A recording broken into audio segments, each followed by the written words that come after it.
Welcome, everyone. I'm excited to see everybody here. Welcome, welcome.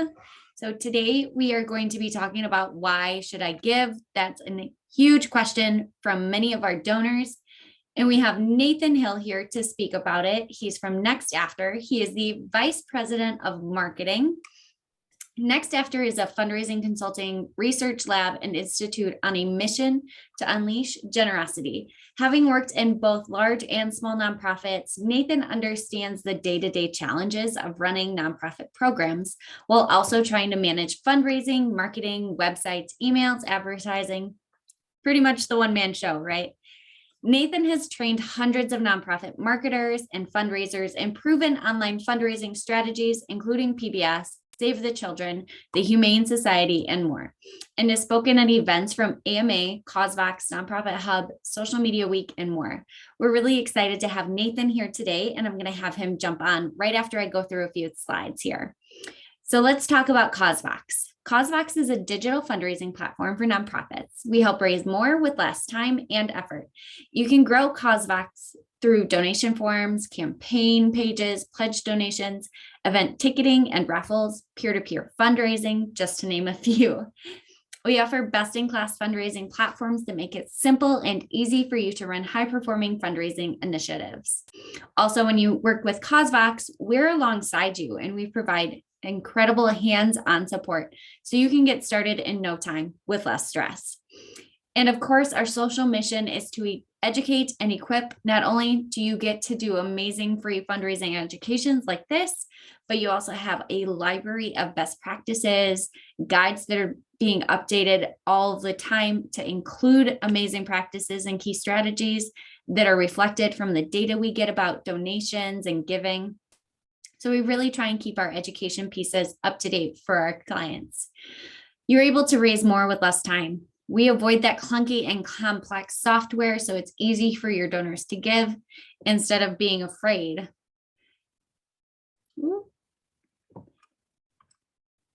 Modernizing donations. So we are able to replace that clunkiness with a modern page. We're able to use the one-time donation, making a pledge, all of the above, because we want our clients and our donors to be able to give quickly and easily. You don't want to be boxed into a donation form or dependent on IT. And with CauseVox, you don't have to. You're going to be able to launch a beautiful branded campaign page that drives donations, and you're able to campaign for anything. There's social media sharing, donation counters, reporting, and it's all in one place. And you get to keep that data. And of course, reaching new donors is always really hard. With CauseVox, we're able to streamline peer-to-peer fundraising so that you can perform with that run, that race, that walk, that gala, and you can plug it into any existing fundraising initiatives you already have and have it work seamlessly within there. Events are hard enough to manage and organize. So instead of using a ticketing site on top of a donation form on top of your website, you're able to do all of that in one place with CauseVox. You can sell free and paid tickets, take donations, and use it for fundraising raffles. Okay, now I'm going to turn it over to Nathan, and I'm really excited to hear what he has to say today about why should I give to you? Hi, thank you so much for that introduction. I really appreciate it. I'm so grateful to be here with all of you today to talk about what's really maybe the most critical question that we can answer for our donors as fundraisers. And really, it's a question that's pervasive throughout, all of fundraising, but more so than that, all of marketing or any time a decision is made. It's really the answer to the question of why. So we're going to walk through 4 keys to answering this question effectively for your donors and potential donors so that you can lead to better results. Now, what I can't promise you today is that I cannot promise you, I'm going to tell you exactly what you should say on every single donation page or email or ad or direct mail appeal or face-to-face conversation, but I'm going to equip you with some tools that you can use to generate new ideas that you can test in order to see growth and improvement, both in the strength of your value proposition, but also in your donations and revenue, and ultimately growing your impact. Before we get into any of the details, I want to start with a couple of experiments, which is our favorite way to really start any type of presentation, because we just want to go straight to the data. What does the data tell us? And it's kind of fun. So I'm going to show you 3 different A/B tests or experiments around a couple of different channels. And I want you to tell me which one you think is going to get a greater response, version A or version B. So if you don't mind, before I even show you the first one, make sure that you've got your chat window pulled up in Zoom, because I'm going to encourage you to use that chat window. And I'll pull mine up here too, because you know what, I lost it.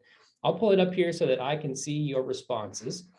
And I really do want you to vote. So get that chat bot or that chat tool ready and get your fingers on the keyboard ready to type. Here we go. We're going to look first at a homepage ad. It's just you come to the homepage of this organization, and here's what you see. This was run during the year-end season. So you come to the homepage and you see something that looks like this. Copy says, you can change a life with a gift. This Christmas, give a gift that can meet a critical need of a child or family living in poverty. When a family receives a goat, education, water, or some other tangible solution, their lives are changed for years to come. Change a life by giving a gift. It's a lot of copy on that page, expecting that someone who just lands on a homepage is going to read all that copy and then take an action. Here's version B. It looks very different. I mean, the same background image and everything, but the text is way smaller. There isn't nearly as much copy. It leans more into the branded look and feel of the campaign. This Christmas, change a life, shop now. 2 different approaches, ultimately leading towards the same next step. 2 very different approaches. All right, I see the votes coming in. I see some people saying A, I see some people saying B. Seems like it's fairly split, maybe leaning B. Mia likes A.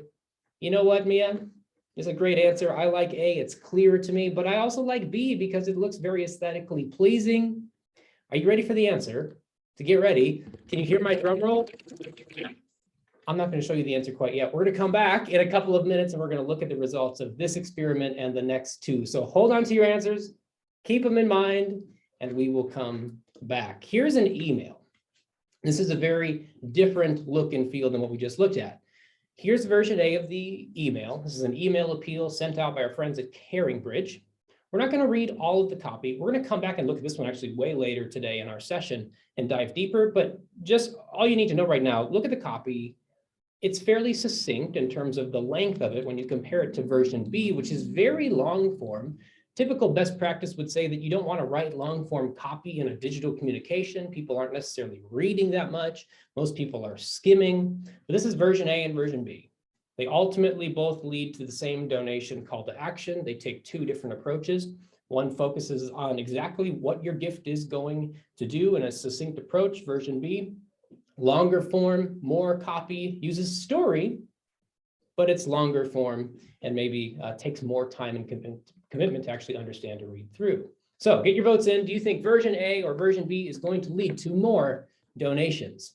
I see most people saying A. I think Eric says the first one, which would also be A. A couple people saying B. I think it depends on if I say A or B, you're going to choose the opposite one, which is always a fun little social experiment. But again, I'm not going to show you the answer quite yet. Hold on to your vote and we'll come back in a little bit and look at the answers. Let's look at a donation page. Eric's changed his mind. Still too much copy on both of them, but we'll settle for A. I love it.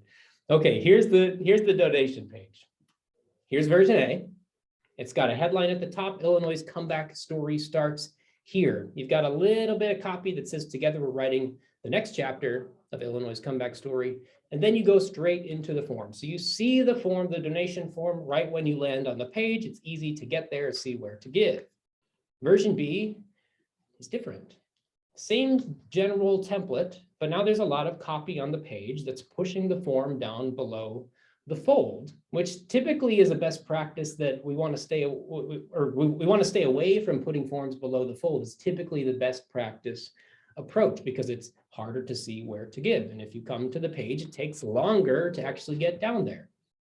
So tell me what you think. I see several people saying B. I see a few A's. That's fairly split. More A's coming in. B, but a little too long. Okay, again, we'll come back. I'll show you the ultimate results from these experiments in just a moment. But really, I want you to think about this. What's the actual difference between any of these experiments? because these aren't just random experiments. We're not just throwing something at the wall and seeing what sticks. There's intentionality here. So what is the real difference? What's the common thread between all of these? I want to talk for a moment about the donor funnel. You're probably familiar with this concept. It's fairly simple, fairly straightforward. It applies for donations and fundraising. We also think about a funnel in terms of communication with customers and customer journeys and the for-profit side of things. It's a sales funnel where you put people in the top and they trickle down to the bottom, and ultimately you get revenue out the bottom. That's the common idea. And typically, if we're going to go measure this, say in the case of an email, you might send an email out to your donors or potential donors or your subscribers and measure some of these key metrics. So we're putting people in the top. Say you send an email to 10,000 people, you get 2,400 to open it. That's a 24% open rate, which is right around the average nonprofit email open rate. So it's decent. From there, you get a certain amount of people that trickle down to the next step, which is actually clicking the link, a call to action. Maybe it's a button, maybe it's text, to go to the donation page. Maybe you get a 10% click to open rate, you get 240 people going to your landing page. Then ultimately, some of those people are going to give. Say you get 30 donations at a 12.5% conversion rate. We look at these metrics and we pat ourselves on the back and we say, look, we have a funnel and people are moving through it, and that's wonderful. But here's the problem with looking at our fundraising and the donor journey through the lens of a funnel. So these types of metrics affirm that we're doing something good, but they don't tell you the full story. Because if you flip all these metrics on their head, you actually have a 76% did not open rate, which means that 3 out of 4 people that you are emailing are saying it's not worth the time to even read what you had to send me. I know it's more complex than that, but that's really what these metrics are saying. You flip the click to open rate on its head. That means 90% of people that opened your email and read it said, nah, not worth it, and moved on. And then you've got, on a donation page with a 12.5% conversion rate, you've got 87% of people that were failing in some way. In fact, according to M&R, the average donation page conversion rate is 21%, which again sounds like a positive number when you look at the positive metrics. But flip it on its head, this is the same number, just in the inverse. The average donation page is failing 79% of potential donors. That tells a totally different story and really puts a lot of weight on our shoulders as marketers and fundraisers and communicators to do something about it. If we're failing nearly 80% of people that consider giving, well, what can we do to improve? Surely we need to do something. And so I would submit that at least one reason why we might be failing donors so often, and I'm putting that weight on me as well, not just you, it's us collectively. How can we grow together? One reason is that we tend to look at things through the lens of this funnel. And we assume that there's some sort of natural force like gravity that's pulling people down through the funnel and leading them to give. When I look at this funnel, I typically think about making a cup of coffee because I'm kind of a coffee snob. And I think about you boil your water and you pour it over the top in the funnel, like the V60 pour over method. And you need gravity to pull the water down and ultimately make your good cup of coffee. But in reality, as it relates to fundraising, there's no external force that's forcing someone or pulling someone down through the funnel. In fact, we almost need to flip it on its head because there are so many other distractions that can make it really difficult to give. Giving is a journey. Giving takes a lot of work, and there's a lot of decisions along the way that someone has to say yes to before they're willing to part with their money and give it to you. And when you flip a funnel on its head, well, now it actually looks like a mountain. So this is how we typically think about the donor journey. It's less of a funnel, and it's more of a donor mountain. And all along this journey, there's a series of steps that your donor starts down here at base camp. Look at the cute little donor down there with the campfire and everything. They're down here, and we need to get them to the top, the ultimate goal of giving. And they have to say yes at every single step. So there's a series of micro decisions all along this journey. If you send somebody an email, they have to decide, should I open it? Yes or no? Should I click the link and the call to action link? Yes or no? Should I actually read what's on the page that I land on after I click the link in your email? And then ultimately, should I get out my credit card and fill out all my information and ultimately hit the submit button to part with my money and give it to you? There's a lot of decisions that happen through this process. And it's your job And it's my job and it's our job as fundraisers to be the Sherpa, because you know the path to the top. You know the path of least resistance to help get somebody from base camp all the way to top and lead them to giving. This is your role that you play every day, which has a ton of weight to it. It's a huge role. And it's critically important if we want to impact our causes. Now, at NextAfter, we really do one thing, which is that we help nonprofits grow their digital fundraising. There's a bunch of ways we do that, and three of them, the three primary ways that we're trying to help you and other nonprofits and our whole industry together grow, is through conducting research in our research lab. We're going out and we're doing these mystery donor studies to uncover what are nonprofits doing to try to raise more money. And then we actually go put those ideas to the test in our digital first agency to decode what actually works. We test these ideas to see what actually works to grow giving, as well as a whole suite of digital services. And then third, we take everything we learn from those two different types of research and we turn it into training, like this webinar and other courses, to equip you and as many nonprofits as we possibly can with what works to grow giving. And as we're conducting all of these different A/B tests and experiments, to date, we've actually recorded over 3,300 online fundraising experiments in our library. It's called Winston Knows. You can check that out if you want to see it.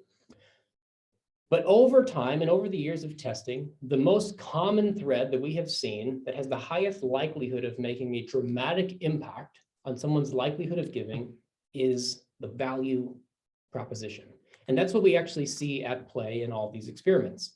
So look back in the chat if you need to. Remember your answers. I'm actually going to show you the results now. Are you ready? Here we go. The homepage ad had a lot of copy in version A, not so much copy in version B, leaned more into the branding. The winner was actually version A. It did a better job of answering the most fundamental question our donors are asking, which we'll define here in a moment, but it's really getting to the heart of the matter. Why would you take the next step? Not just what is it, how do I do it, but why? What's meaningful about it? The value proposition was stronger in version A. So congratulations, if you said version A, you're a lucky winner. Mostly a prod, I don't have a giveaway for you, sorry. Secondly, let's look at the email. Version A versus version B. Does anyone want to change their vote at this point, just after seeing the first examples results? What we found in this experiment was version B actually led to a 42% increase in donations. And we'll break this one down here in a little bit and look at some of the differences and the nuance and really why it was better, but ultimately it had a stronger value proposition. Third, let's look at our third experiment example, the donation page. Many of you did say version B, and if you said version B, you would be correct. It led to a 150% increase in donor conversion. That's remarkable. The form didn't change at all. They didn't implement a brand new tool or anything like that. They just added copy to the page, led to a 150% increase in conversion.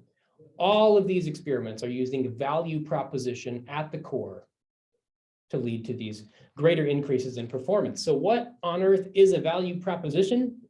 You probably have some preconceived notions as to what that word means. We all probably would have a different definition if you dropped it in the chat. We all probably say something different about it. So I want to make sure we're all kind of aligned in our thinking as to at least how we would define a value proposition. And this is the driving force behind growing giving across channels.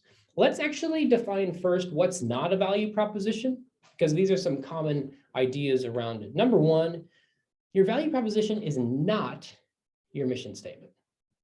It's not your mission statement. Here's Sierra Club's mission statement. I'm going to read it out loud and I want you to listen to it.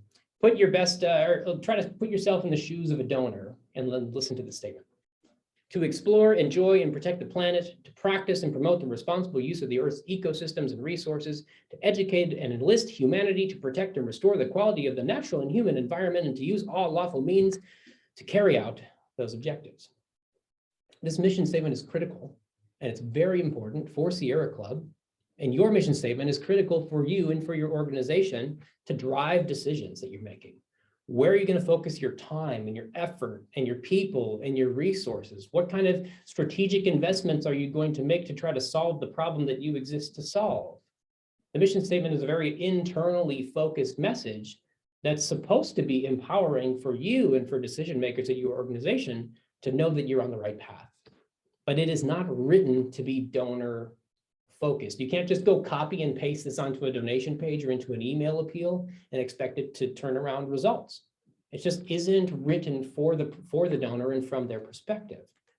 Your value proposition is also not an incentive, which is a common misconception as well. So you see on your screen, this is a screenshot of the donation page for KERA, which is the local PBS station here in the Dallas area. And I'm not here to drag anybody through the mud or anything like that. This is a very common approach for broadcast organizations, as many of you probably know. They use a lot of different incentives on their donation page to drive giving, but these are not a value proposition.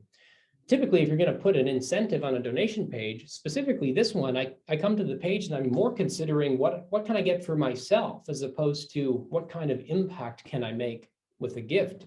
And if I'm entering into this transactional mindset on the donation page, well, now I'm considering like, well, I could get an umbrella for a lot cheaper than a $20 a month payment.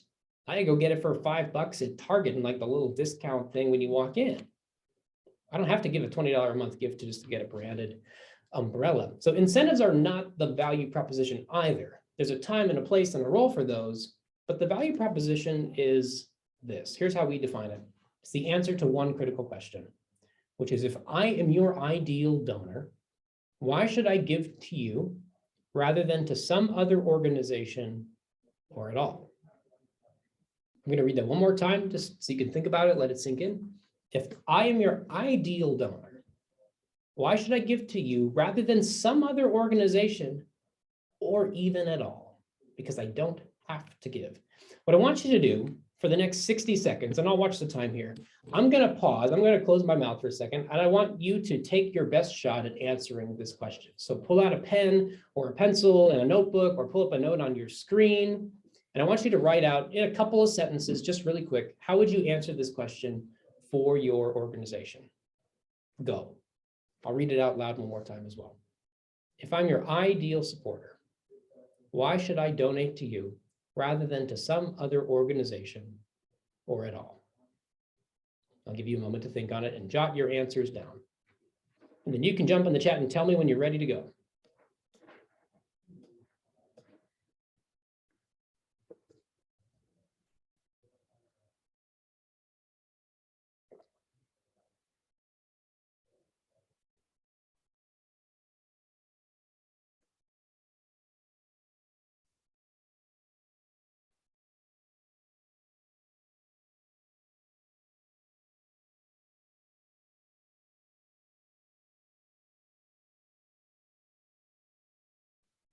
Thank you, John. I see you in the chat. Sounds like you're working on it. Susan's working on it. St. Anne's is effective in helping pregnant and parenting young moms on their journey out of poverty. Anyone else brave enough to share their initial thoughts on your answer to the value proposition question? I'll give you about 15 more seconds to wrap up, and then we'll keep going. But I want you to hold on to your answers throughout the rest of this session, because we're actually going to come back and look at these here in a little bit as well. Pat says, we do good things with your donation and we don't keep any money for our costs. Awesome. All right, let's keep rolling. You can keep working on writing down your answer, whether it's in a note, drop it in the chat, or maybe it's just in your notebook. That's fine too. Keep working on that. I want you to get some clarity around just what's your gut reaction to this question. And then we're going to break down the question into its various parts, because every word here is intentional, or every phrase is intentional. Number one, let's look at just the very beginning of this question.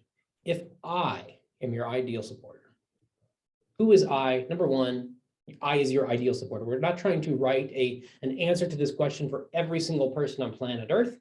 We're trying to target people who have a likelihood of giving to us. They share common values. They see a similar problem that needs to be solved. They have similar concerns to you and to your organization. That's your ideal donor. We need to be able to answer this question in their mind. The goal is not to answer this question for you, the fundraiser, or you, the marketer, or you, like the email person or the direct mail person. You have a ton of insider knowledge about your organization, about your cause, and about why you exist that your donor doesn't necessarily have. So it's our job as fundraisers, as the Sherpa, to put ourselves in the shoes of our donors and then write copy, write messaging, write value proposition copy from their perspective in a way that they're going to understand and be motivated by to give. So we have to have an incredible amount of empathy to put ourselves in their shoes. So that's number one. Secondly, if I'm your ideal supporter, why should I give? What I want you to take away, maybe more than anything else today, is that we have to answer this why question. We're not necessarily just trying to talk about what your donation does or when it's going to be put to use or how it's going to be used.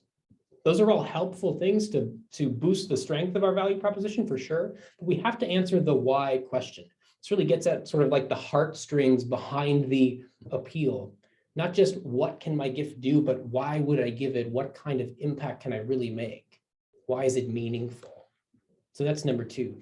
Third, why should I give to you rather than some other organization? Oftentimes in our space as nonprofits, we know that we're all working to try to improve the world in some way. Obviously, there's differences in thinking and ideologies and all that stuff, but we're all kind of in the same boat of trying to better the world, both for ourselves and for others and for future generations. And so it's easy to think that there's not necessarily competition in our space. However, donors are going to compare you to other organizations and kind of in two camps. On the one hand, they're going to compare you to other similar organizations that are working in a similar space, trying to solve a similar problem. And they're going to wonder, why should I give my, say, $100 donation to you rather than this other organization that's basically doing the same thing? What's your unique approach? What differentiates you? We have to have some level of exclusivity. And secondly, if I have a limited capacity to give, I'm looking at all the different types of organizations and problems and causes that I want to see impacted in the world. Why should I give to your great cause rather than this other one that I care equally about? If you don't set yourself apart using differentiation, then you're going to have a hard time winning over the donations. So we have to set ourselves apart, recognizing donors are going to compare and contrast you to others. And then number four, why should I give to you rather than someone else or even at all? Because no one actually has to give their money. They just don't. People aren't just jumping on Facebook and scrolling through their newsfeed with the intention of finding some place to give. Most people aren't opening their email inbox with the intention of finding some place to give. Normally, they're doing something else, looking to get something else for themselves, whether it's some sort of content or it's photos of family members on Instagram or it's your personal communication in the inbox. They're looking to get something for themselves, and they're not necessarily looking to give in those different channels. So we have to inspire action against the distractions of life as a whole. Why should I stop and consider giving to you rather than continuing to scroll through my feed? Why should I stop and consider giving to you rather than go back to my inbox and try to get to inbox zero because my inbox is chaos right now? That's just my current personal experience. Why should I stop and consider giving to you rather than go start dinner for my kids and for my family? These are the things that you're competing against every time you're having one of these fundraising type of conversations. And then number five, last thing on this question is that the value proposition is not just at play when someone's considering giving, it's at play at every single step of the process. Why should I open? Why should I click? Why should I read rather than go back? Why should I get out my credit card? Why should I start filling out the form? Why should I click the final button and trust you with my gift? This why question is pervasive throughout all decision making. And so where I want to go next is to talk about what I promised you from the beginning. What are the four key elements that you can use to strengthen the impact of your messaging, of your communication, and of your value proposition in order to lead to better results? Now, I said this somewhat up front, and I'll say it maybe a bit clearer here. I cannot give you the exact words and the exact copy and the perfect copy length for how to make the best appeal. What I can give you is a set of tools to use to evaluate how strong and how effective is my value proposition in these different contexts, and then generate some ideas to test in order to increase the strength of your value proposition. Now, running a test on value proposition doesn't always go the way you think. Sometimes you might add some copy you think is really great and think it's going to lead to a dramatic increase in giving, and it goes the other direction. But what that does is it helps you ask deeper questions about what's really the motivation of my donors and my audience in this context. It's going to start to reveal a lot of things around how you can write better copy, align your messaging better with the motivations and intentions of your donors, and in the long term, grow your giving. So the goal of an experiment or an A/B test is not just to get a lift, it's actually to get a learning. And that's really our goal in evaluating value proposition. How do we ask good questions that are going to teach us more about donors and long-term lead to better results? So I'll pause my rant there and let's jump in to the 4 key elements. Number 1, appeal. Appeal answers the question of how badly do I want it? How badly do I, your ideal donor, want to make this kind of an impact? The impact that you're articulating on this page or in this email or in this conversation, because value proposition is pervasive across all channels, not just digital. How badly do I, the ideal donor, want to make this impact? Let's look at an experiment that shows just how nuanced this can really be. Version A, the control, this is from an organization called CaringBridge. We'll look at a few experiments of theirs here. CaringBridge, if you're not familiar with them, is a wonderful organization. Essentially, if you're going through some sort of health journey or crisis, either for you or a family member, you can go on CaringBridge and you can start basically a health journal site. What that does is it allows you or maybe a close family member to post updates about what you're going through, and then friends and family can jump in there, they can see updates, they can give comments and encourage you along your journey, and without having to go text every single family member individually and friend about what's going on. So it's an incredible service, it's an incredible tool. They are a nonprofit and they have to raise money. And so here's a couple different treatments for their little giving ad that you see here. Version A says, honor Cade and Callan with a donation to CaringBridge. You make Cade and Callan's website possible. And then the call to action button says donate. That's where they started. They wondered, can we make some tweaks and some changes to try to make this better? And so what they did first was they reversed the order of the elements. Basically says the same thing, but in the opposite order. Cade's CaringBridge site is supported by generous donors like you. Make a donation to CaringBridge in honor of Cade. So flipping the order of the elements. Number 2, treatment 2, help Cade stay connected to family and friends. Make a donation to CaringBridge to keep Cade's site up and running. Now the copy, the value proposition copy, is being a little bit more focused on the tangible impact, like what actually goes into honoring Cade and keeping him connected to family and friends. Well, we've got to keep the site up and running. So that's really what your donation is doing. So they're getting a little bit more specific. And then in treatment 3, they took a different approach, adding some of this impact of the site language, but also trying to lean into the emotional appeal of it, more of the why. Show your love and support for Cade. Make a donation to CaringBridge to keep Cade's site up and running. Here's what they saw as results. Treatment number one led to a 6% increase in donations, but not quite at the level of what we would call validity that we like to see to be confident that this result is going to hold over time. We can talk more about that another day in an A/B testing course or webinar. Treatment 2 led to a very small percent increase, but again, not the level of confidence or validity to really roll that treatment out. But treatment number 3 led to a 67% increase in donations by really answering this why question, getting to the heart of the appeal. What's really interesting is that there was actually no difference in clicks between any of these different versions of this ad, which means that a couple of things. Well, we have to, number one, measure all of the results and measure the ultimate downstream impact of the changes we're making, because we don't just want more clicks. I'd rather have more donations. But secondly, understanding that what you do over here in your copy at the top of the funnel or the bottom of the mountain, if you will, is going to impact what someone does at the next step, or maybe even 3 or 4 steps down the line. The emotional appeal aligned better with the motivation of the donor, which led to greater giving in the next step. So we have to increase the appeal. That's number 1. Number 2 is what we would call exclusivity.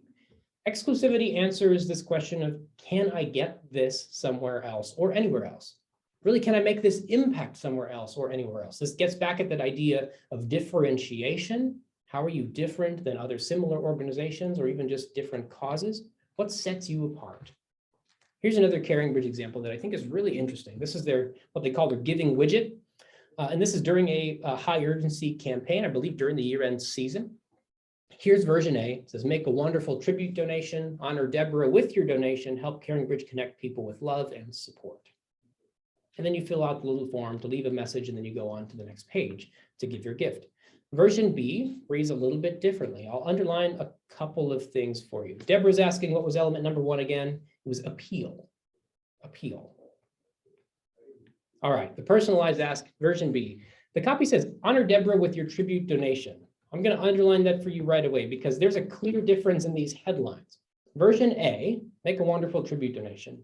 If we were in person, I would have you raise your hand if you could probably say, make a wonderful tribute donation on your donation page. And just about every hand would go up. You could take that copy and paste it onto your own donation page, and it'd probably work. You can make a wonderful donation to any nonprofit. But you can only honor Deborah with your tribute donation here. Do you feel the difference? It's a lot more exclusive. There's a lot of differentiation. Secondly, as you get into the copy, version A says, give a gift to help CaringBridge connect people with love and support. There are quite a lot of organizations that can connect people with love and support. But in version B, only at CaringBridge can you make a gift in honor of Deborah to make sure that the website that brings her joy on a daily basis stays up and running. Again, do you feel the difference? One sounds good, sounds like really common fundraising language, but almost anybody could say these words. Version B, only CaringBridge can say these words. Only through a gift here can you make this type of an impact. It's exclusive. Again, the question is, can I make this impact somewhere else or anywhere else? No, I can only make it here. So we need to focus on differentiating ourselves and leaning into exclusivity. Here's why. It led to an 86% increase in donor conversion. So it's pretty significant. It can make a dramatic impact. Element number three is clarity. How quickly and how easily do I understand what you're communicating?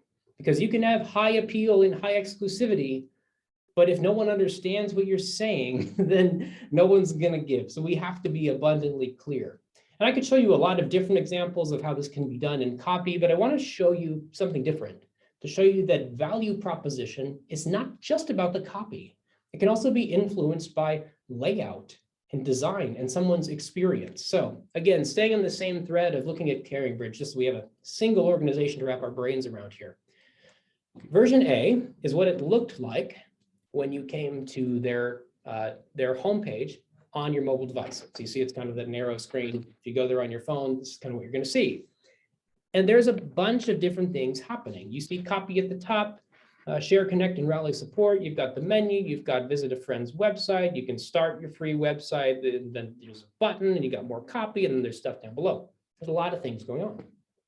But let's look at what they created as a treatment and what they tested. Here's their first treatment. It's a lot different in terms of the design. The copy is also different too, but the goal was to provide more clarity. Personal protected sites for every health journey, free personal site to share health updates and rally support, create a site. There's a second call to action as well, but it's not equally weighted as the create a site. Create a site is the ultimate or the primary call to action on this page. Version B takes the same approach, but it actually adds more copy. They wanted to know which one of these is going to lead to more people creating a site. And what they saw was that this long form version of this card design approach led to a slight increase, but not at the level of confidence we want. But this short text on the card design led to a 31% increase in sites created. The copy, yes, is changed and nuanced and slightly different, but the overall dramatic impact on clarity was because they cleaned up the design. Now, when you go to this page, you clearly see the primary headline and the primary call to action first. You don't get lost in scrolling on the page trying to figure out, where am I? What is this? You know exactly what they're asking you to do. It's abundantly clear. So we need to lean into clarity in our design and in our copy. I'd also add that we typically want to stray away from just focusing on persuasive copy. Oftentimes it's better and more effective to just be clear rather than trying to be overly persuasive or creative. So focus first on clarity. And then number 4, credibility. This last question, do I believe you?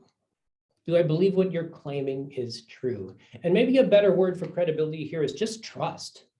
Because you can boost credibility with reviews and testimonials and things, but you can also grow trust with your donors through a lot of different means, in your tone, in your voice, how often you communicate, how often you cultivate, who is actually sending the message. There's lots of ways to grow trust with your donors. But we have to ask this question, do I believe what you're claiming is true? Do our donors believe what you're saying is true? We looked at this experiment earlier, but not in depth. I promised you we'd come back and we'd dive in deeper. And really what we see going on here is a really big boost in the trust that's being built with the recipient. Here's why. Here's version A and version B side by side. I'm going to actually read some of the copy, not all of the copy, that's going to take 10 minutes or so, but I'll highlight this paragraph in version A. Again, this is the succinct short form email. And here's really the core of the value proposition of this email. CaringBridge is free to use, but it is not free to run. We have a team of developers, quality assurance techs, business analysts, coordinators who make sure anyone in need can create new free sites, while also maintaining the hundreds of thousands of existing sites for as long as they're needed. The need for connection and coordination through CaringBridge has only grown over the last few years. This pretty thoroughly explains why they exist, what they exist for, who they exist for, and what your gift is going to help do, all in that one paragraph. And this is honestly a solid email appeal. They had tested into a lot of the different strategies in this appeal, how they present their call to action, the tone of voice that they use, the design of it even, removing design elements and just sending it so it looks like it came from a real person who just emailed you out of their Gmail inbox. But here's what version B does.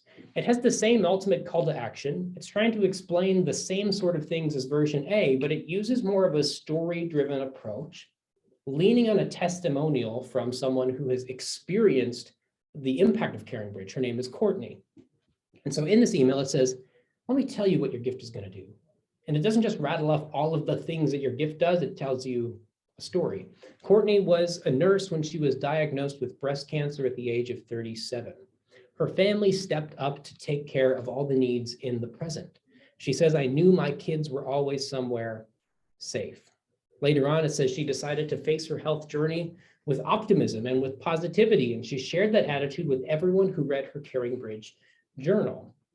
She said, if I had let it weigh me down, I may not have had the same outcome. I tend to think that people who don't have support or the ability to stay positive and remain hopeful have a harder time making it through.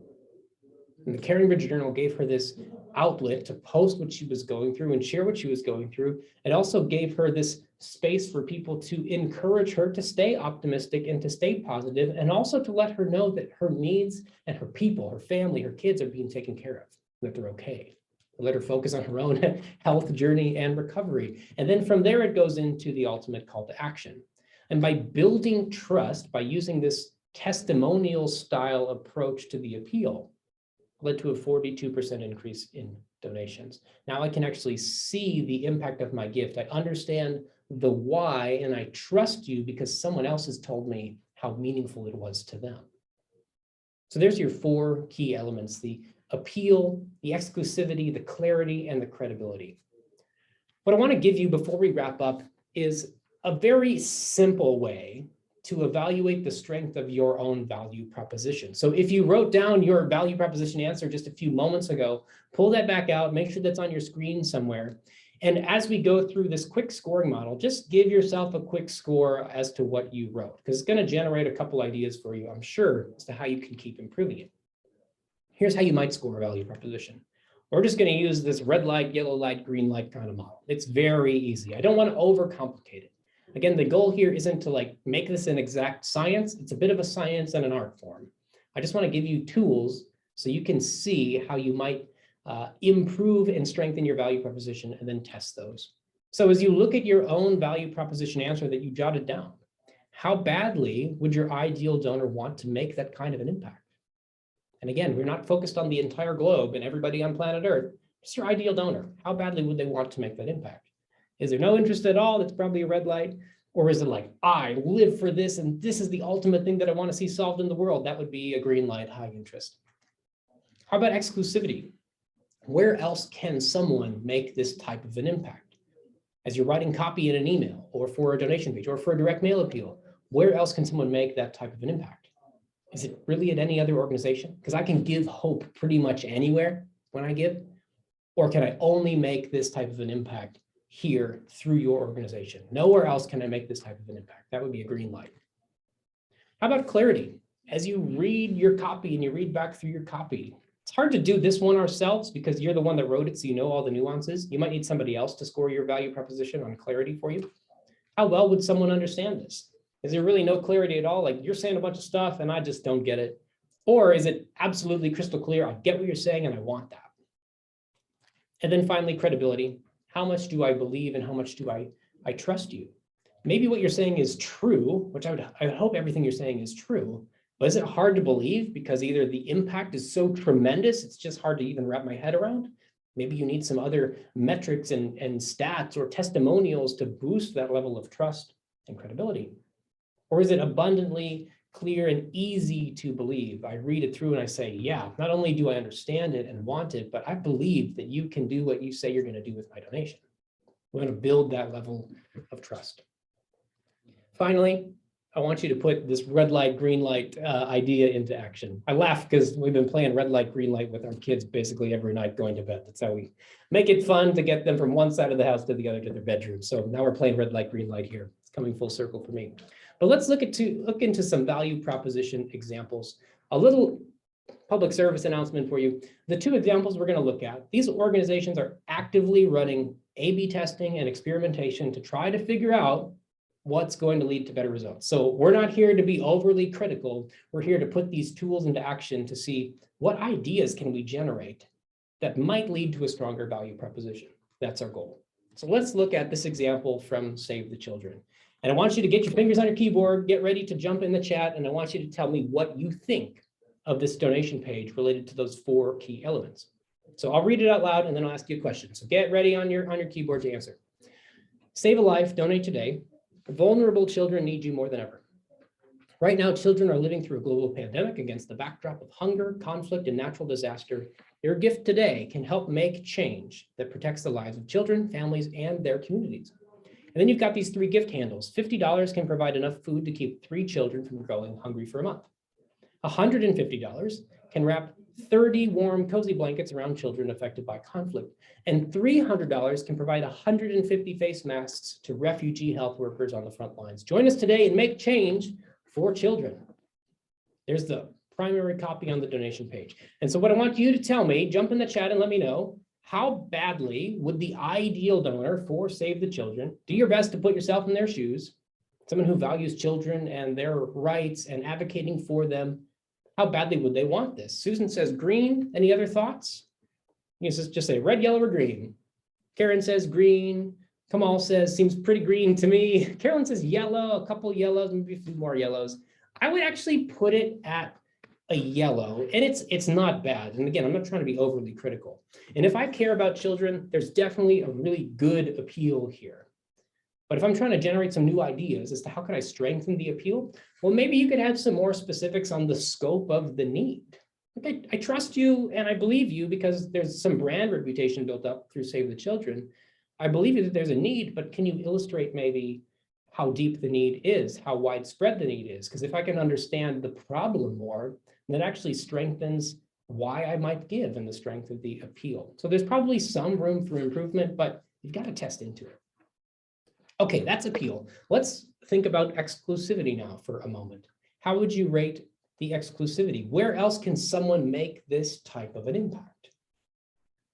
Anyone have any thoughts? Red light, yellow light, green light. I see some red, red, red, red, red. Wow, okay.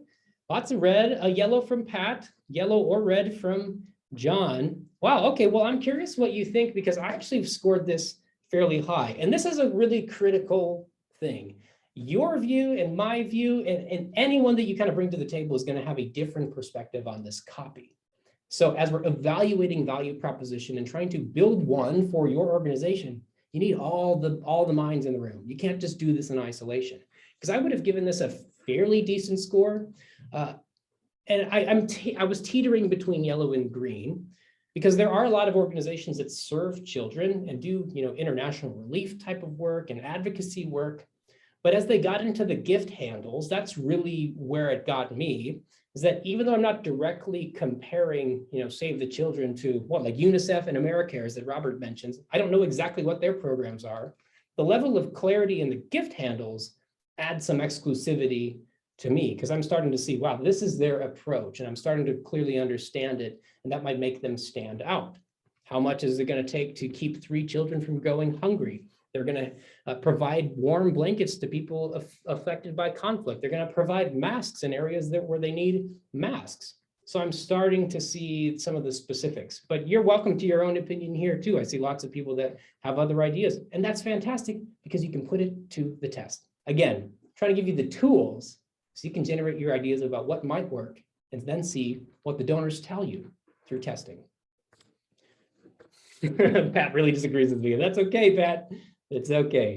All right, here's what I give it for clarity, specifically, again, around those gift handles. They're getting deep into the weeds as to where the money goes. You jump in the chat, let me know what you think about clarity. Rosie says green, Eric says green, Betty says green. Looks like most people are saying green here too. I have no level of confusion about what they're trying to do. It's pretty abundantly clear. And then fourth, credibility. How much do you trust? How much do you believe? Would you give this a red light, yellow light, green light? I see some greens. I can see a good amount of greens. I see Mary says a yellow. I'm going to show mine. I give it a yellow because there's no reason that I wouldn't trust them necessarily, but they're also not going out of their way to build trust. Again, using third-party testimonials or a testimony from someone who maybe has been impacted or affected by their work in a positive way. They're not going out of their way to build trust, so they're kind of leaning on brand recognition and reputation. So maybe there's some room to grow there. Now, we don't have time to kind of vote on this next example, but I'll just show it to you very quickly. This is a newsletter sign up, and you can apply the same scoring to something as simple as a newsletter sign up. How badly would you want to sign up for this newsletter?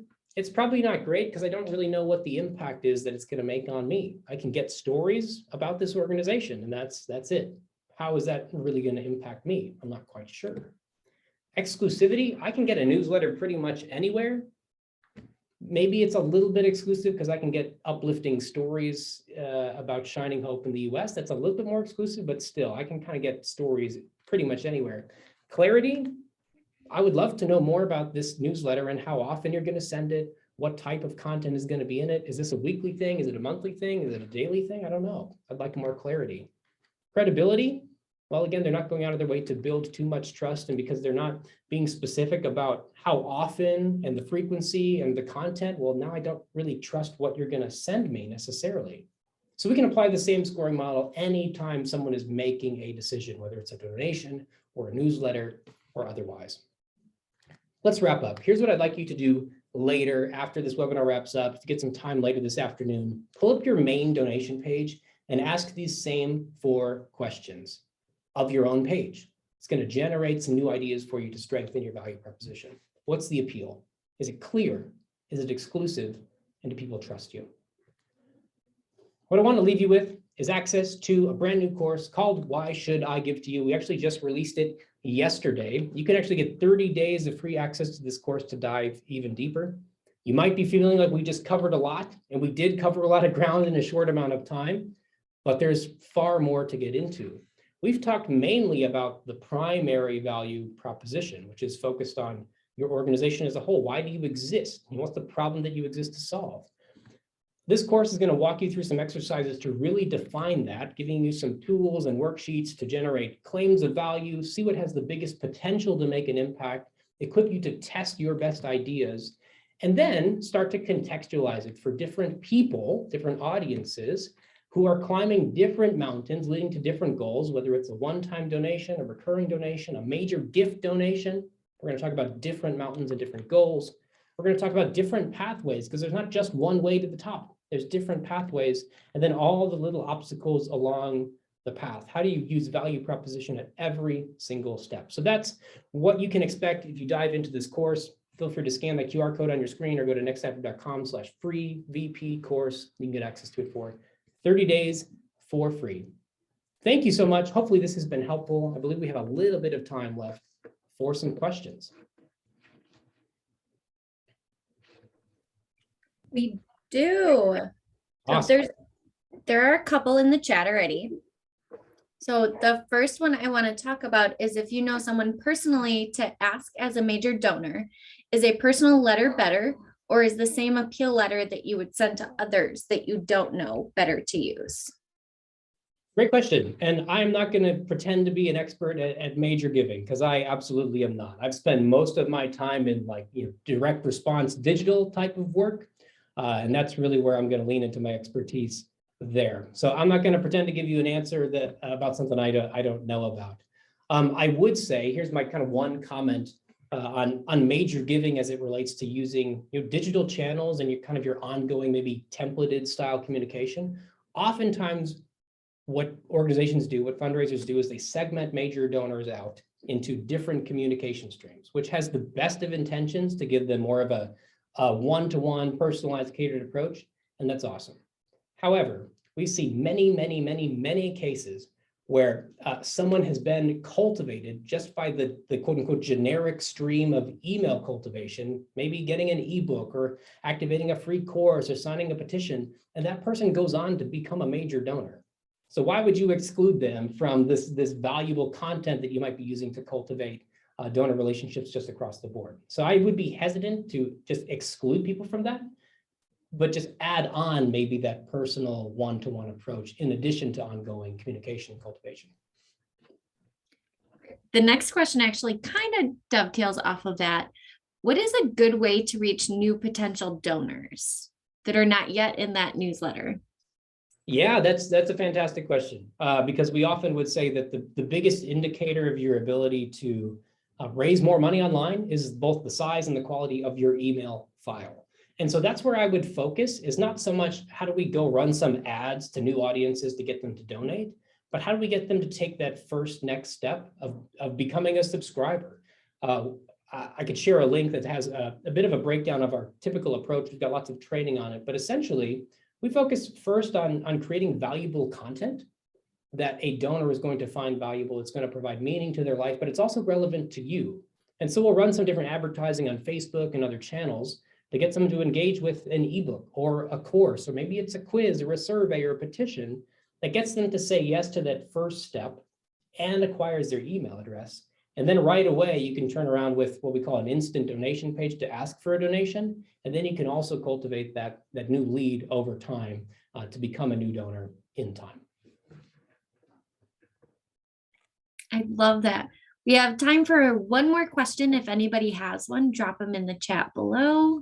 Oh, look at that Q&A, and I don't see any more right now. Okay. And that's all good. I see a great little comment from Scott. It says, human relationships take human time, regardless of what digital communication channel you use. I love that, Scott. And I would echo that. And I would even say that your digital channels can be a tool and a mechanism to further those relationships, which is why even these email examples you've seen take that very personalized, humanized approach. People give to people, not to marketing machines. So as much as we can build those relationships with our digital channels, we're going to see better results. That's very, very true. Okay, well, thank you so much, Nathan, for joining us today. I feel like I got a lot of valuable information out of today's session, and I hope everybody else on the webinar did as well. Be sure to follow up. I will have an email and we'll have a survey. So if you guys enjoyed today's session, please feel free to give your input, and everyone will be entered for a $50 Amazon gift card. And that'll be in the email we send out. It's going to be nice. Thank you again, Nathan. Have a great rest of your afternoon. Absolutely. Thank you so much. Good luck to you all. We're rooting for you.